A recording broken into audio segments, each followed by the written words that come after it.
आज हम लोग पढ़ेंगे त्रिकोणमिति। ठीक है, नाम सुने हो त्रिकोणमिति। तो इसमें देखिए आप लोग त्रिकोण जब बोलते हैं ना, ठीक है, तो त्रिकोण मतलब क्या होता है? तीन कोण। कितना कोण? तीन कोण, है ना। मतलब ऐसी आकृति जिसमें कितने कोण हो? तीन कोण हो, है ना। जिसमें तीन कोण हो उसी का अध्ययन क्या कहलाता है? त्रिकोणमिति कहलाता है। जिसमें कितने कोण हो? तीन कोण, है ना। तो तीन कोण वाले आकृति को क्या कहते हैं हम लोग? क्या कहते हैं? त्रिभुज। क्या कहते हैं? त्रिभुज, है ना। जिसमें कितने कोण होते हैं? तीन कोण, तीन भुजाएं और तीन कोण, है ना। ठीक है, त्रिभुज भी कितने प्रकार के होते हैं? तीन प्रकार के होते हैं। हम लोग पढ़े थे ना, कोण के आधार पर कितने प्रकार के होते हैं? तीन। एक जो होता है एल आकार का, यानी 90 डिग्री का कोण जिसमें बनता है। कितना डिग्री का? 90 डिग्री। इधर भी 90, इधर भी 90, दोनों तरफ समान। इसको क्या बोलते हैं? समकोण। समकोण त्रिभुज। कैसा त्रिभुज? समकोण। क्योंकि इसमें समकोण है तो समकोण त्रिभुज, है ना। और एक ऐसा त्रिभुज जिसमें एक कोण क्या हो? न्यून कोण हो, मतलब झुकाव हो, फैलाव नहीं हो, है ना। तीनों कोणों का मान कैसा हो? न्यून कोण। इसको क्या बोलते हैं हम? न्यून कोण त्रिभुज, है ना। और तीसरा हम लोगों ने पढ़ा था कि ऐसा त्रिभुज जिसमें एक कोण कैसा हो? बड़ा हो, यानी अधिक हो, फैलाव ज्यादा हो, है ना। तो ऐसे त्रिभुज को क्या कहते हैं हम लोग? अधिक कोण त्रिभुज। अधिक कोण त्रिभुज। अब सवाल ये आता है कि ये जब कोण के आधार पर तीन प्रकार के त्रिभुज होते हैं, तो हम त्रिकोणमिति में किस त्रिभुज का अध्ययन करेंगे? है ना, समकोण त्रिभुज का, न्यून कोण का, या अधिक कोण का? ठीक है, तो आप यहाँ पर ध्यान से देखोगे तो अधिक कोण का मान भी क्या हो सकता है? 90 से लेकर 180 तक हो सकता है ना। और न्यून कोण का मान भी 90 से लेकर 0 तक हो सकता है, कम, है ना। तो यहाँ पर इन सब का मान कहीं स्थायी नहीं होता, है ना। तो हम इन दोनों का अध्ययन नहीं करेंगे। हम त्रिकोणमिति में किसका अध्ययन करेंगे? समकोण त्रिभुज का अध्ययन करेंगे। क्यों करेंगे? क्योंकि यहाँ पर एक कोण हमेशा कितना होगा? 90 डिग्री का ही होगा, कम ज्यादा नहीं होगा। ठीक है, तो त्रिकोणमिति में हम लोग किसका अध्ययन करते हैं? समकोण त्रिभुज। किसका अध्ययन करते हैं? समकोण त्रिभुज। समकोण त्रिभुज, ठीक है। अब ये देखो क्या है, समकोण त्रिभुज में कितने कोण होंगे? त्रिभुज है तो तीन कोण होंगे। कितने कोण होंगे? तीन, है ना। और कितनी भुजाएं होंगी? तीन भुजाएं। यहाँ पर ध्यान रखना, एक कोण क्या होता है? समकोण, है ना। और जो दो कोण बचते हैं ना, ये दो कोण, ये क्या होते हैं? छोटे कोण है ना, तो ये क्या होंगे? न्यून कोण। क्या होंगे ये? न्यून कोण। एक समकोण और दो न्यून कोण, ठीक है। अब इसमें जो भुजाएं होती है ना, इसका भी नाम होता है, इन भुजाओं का नाम। इन भुजाओं का क्या नाम होता है? तो देखो, ये सबसे बड़ी भुजा है। इन तीनों में सबसे बड़ी भुजा कौन सी है? सबसे पहले हम लोग क्या करेंगे? तीनों बिंदुओं का नाम देते हैं, ए बी सी। तीन बिंदुओं से मिलकर बनता है ना, ठीक है। तो इसमें बताओ सबसे बड़ी भुजा कौन सी है? ए सी। सबसे लंबा ही लिखा है ना जी, ठीक है। तो जो सबसे बड़ी भुजा है इसका नाम होता है कर्ण। क्या नाम होता है? कर्ण। महाभारत देखे होगे ना, तो उसमें पांडवों में जो सबसे बड़ा भाई था ना, वो क्या था? कर्ण था। वैसे युधिष्ठिर था, लेकिन युधिष्ठिर से बड़ा कौन था? कर्ण। तो इसीलिए सबसे बड़े भाई का क्या नाम हो गया? कर्ण, है ना। अब चूंकि ये लंबाई है या ऊंचाई इसको कहते हैं ना जी, तो इसको कहते हैं लंब। लंबाई से लंब या ऊंचाई से, ठीक है। और इसको कहते हैं नीचे आधार या नींव। जो भी घर वगैरह बनाते हैं तो सबसे पहले क्या बनाते हैं? नीचे वाला आधार, जिसको हम लोग नींव कहते हैं। नींव को और क्या कहते हैं? आधार भी कहते हैं। तो इसका नाम हम लोगों ने क्या रखा है? आधार, ठीक है। तो तीनों का नाम हो गया। सबसे बड़ी भुजा का क्या नाम हो गया? कर्ण, है ना। और जो लंबाई या ऊंचाई है इसको क्या नाम देंगे? लंब। लंब क्या नाम दिए? लंब, है ना। और नींव या आधार, जो बेस है इसका, उसको क्या नाम देंगे? आधार। तीनों का नाम क्या हो गया? दे दिया हम लोग, ठीक है। सबसे बड़ी भुजा का नाम फिर से एक बार बताइए? कर्ण, फिर लंब और फिर आधार, ठीक है। अब यहाँ पर देखिए क्या होता है कि यहाँ पर तीन कोण बनते हैं। कितने कोण बनते हैं? 3 कोण, है ना? ठीक है, 2 न्यून कोण और एक सम कोण, 90 डिग्री, है ना? अभी हम लोगों ने क्या किया? भुजाओं का नाम दिया। अब हम लोग यहाँ पर देंगे कोणों का नाम। किसका नाम? कोणों का। तो देखो ये जो न्यून कोण जो बनते हैं ना, जी, ठीक है, इसमें बहुत कंफ्यूजन होता है। इसके लिए आप क्या करो, इसको मान लो, इसका नाम हम लोग देते हैं साइन थीटा। क्या नाम देते हैं? Sine theta. इसको थीटा कहते हैं, ठीक है। और इसको नाम देते हैं क्या? Cos theta. और इसको टैन थीटा। क्या नाम देते हैं इसका? Tan theta. Sine theta, cos theta और टैन थीटा, ठीक है। जैसे भुजाओं का नाम हो गया क्या? सबसे पहले तो बिंदुओं का नाम ए, बी और सी, है ना। फिर भुजाओं का नाम, AC का नाम कर्ण, AB का नाम लंब और BC का नाम आधार, ठीक है। वैसे ही अब 3 क्या है? कोण। तो पहले वाले कोण का नाम साइन, दूसरे वाले का कॉस, कॉस थीटा और तीसरे वाले का टैन, ठीक है। अब देखो इसमें आगे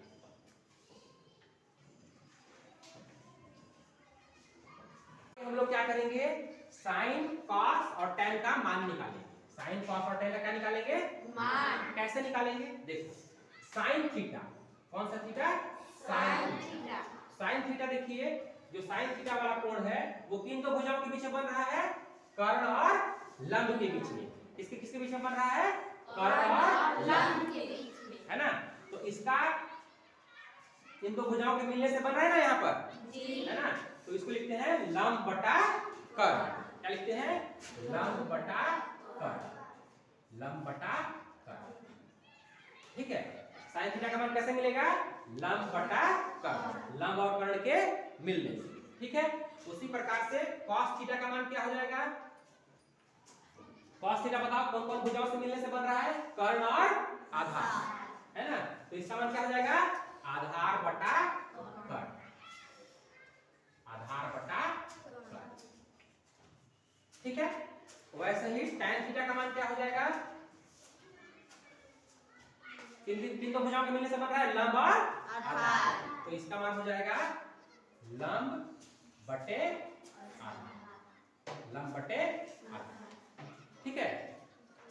इसमें क्या होता है, हम लोगों को बहुत रटना पड़ता है कि साइन थीटा का मान क्या होगा? लंब बटे कर्ण, कॉस का आधार बटे कर्ण, टैन का लंब बटे आधार, है ना। तो हमको रटने की जरूरत नहीं है। आपको बस क्या करना है? एक चित्र बनाना है, डायग्राम, है ना। इसका नाम कर्ण, ठीक है। इसका नाम क्या होता है? लंब। और इसका क्या नाम होता है? आधार। ऐसे लिख लेना है आपको। सबसे बड़ी भुजा कर्ण, है ना, और लंबाई या ऊंचाई जो है सबसे, उसको क्या कहेंगे? लंब। और नीचे का वाले भुजा को आधार। ये भी समझ में आ गया किसको क्यों नाम दे रहे हैं हम लोग? क्योंकि ये आधार है, नींव है, इसलिए आधार। लंबी भुजा है, सबसे बड़ा है, इसलिए कर्ण।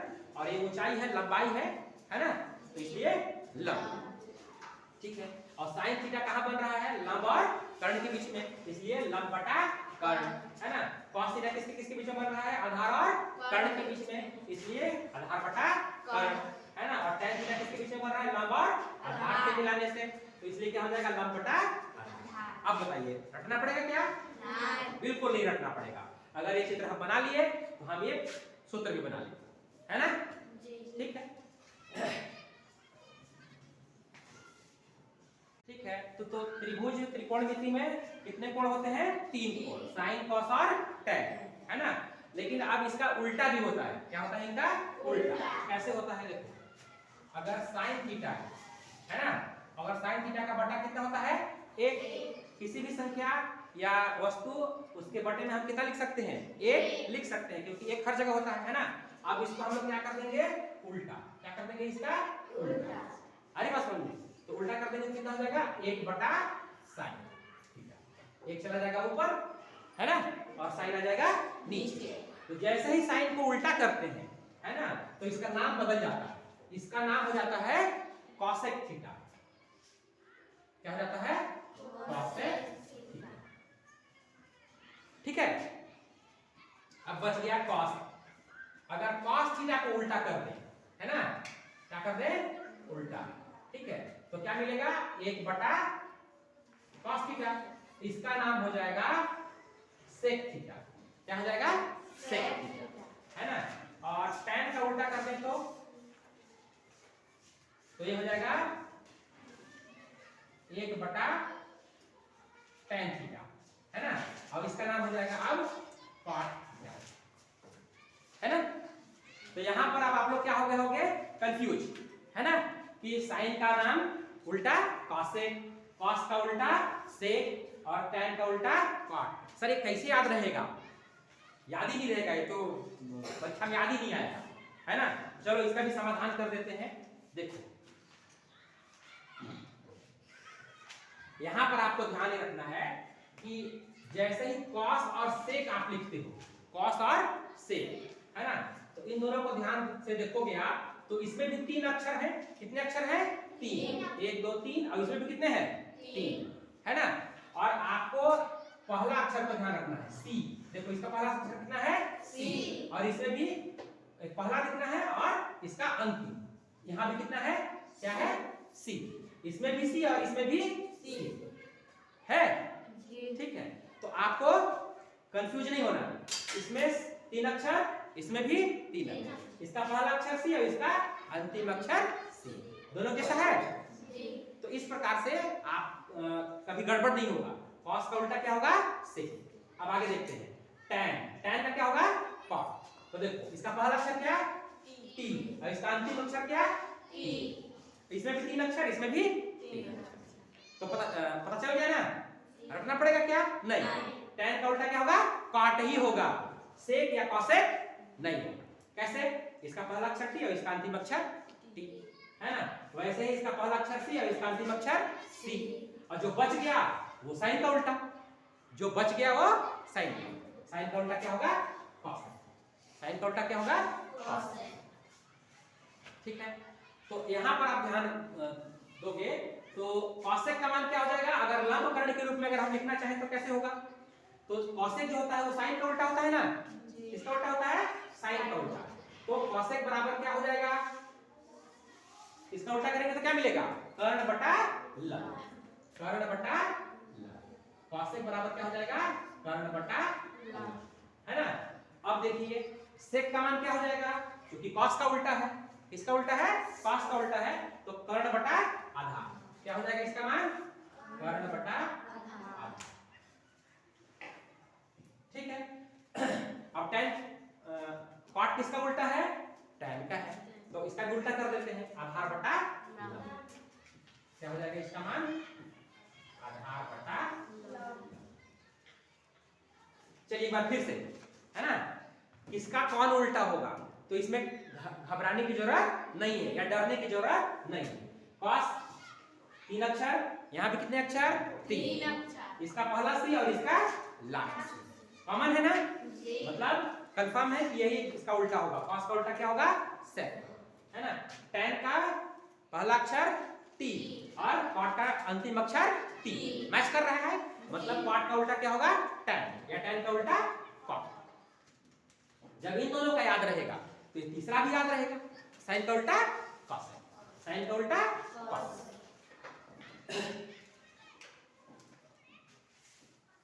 हम लोग देखेंगे कि sin थीटा और cos थीटा से हम tan थीटा का मान निकाल सकते हैं। कैसे? देखो sin थीटा बराबर क्या होता है? लंब बटे कर्ण। क्या होता है? लंब बटे कर्ण, है ना। और cos थीटा बराबर क्या होता है? आधार बटे कर्ण, ठीक है। हम लोग क्या करते हैं कि अगर sin थीटा में cos थीटा से भाग दे देते हैं या बटा कर देते हैं, क्या कर देते हैं? बटा कर देते हैं। sin थीटा में किससे भाग दे देते हैं? cos से, है ना। तो देखो क्या मिलता है, tan का मान मिल जाता है। बटा का मतलब क्या होता है? बंटवारा, है ना।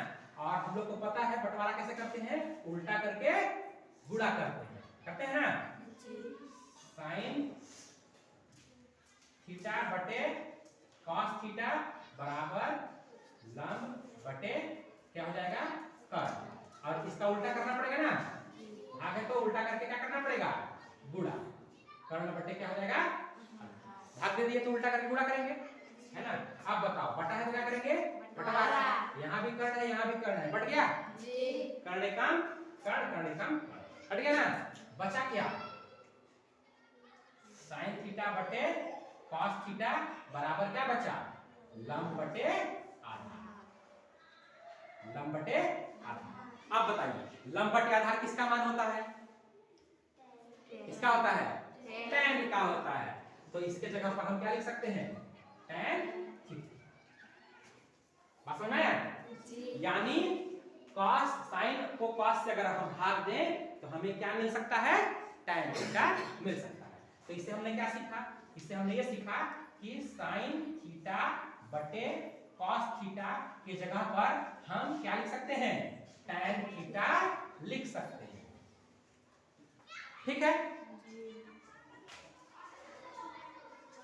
इसका दूसरा tan का उल्टा क्या होता है? tan थीटा का उल्टा क्या होता है? cot थीटा होता है ना।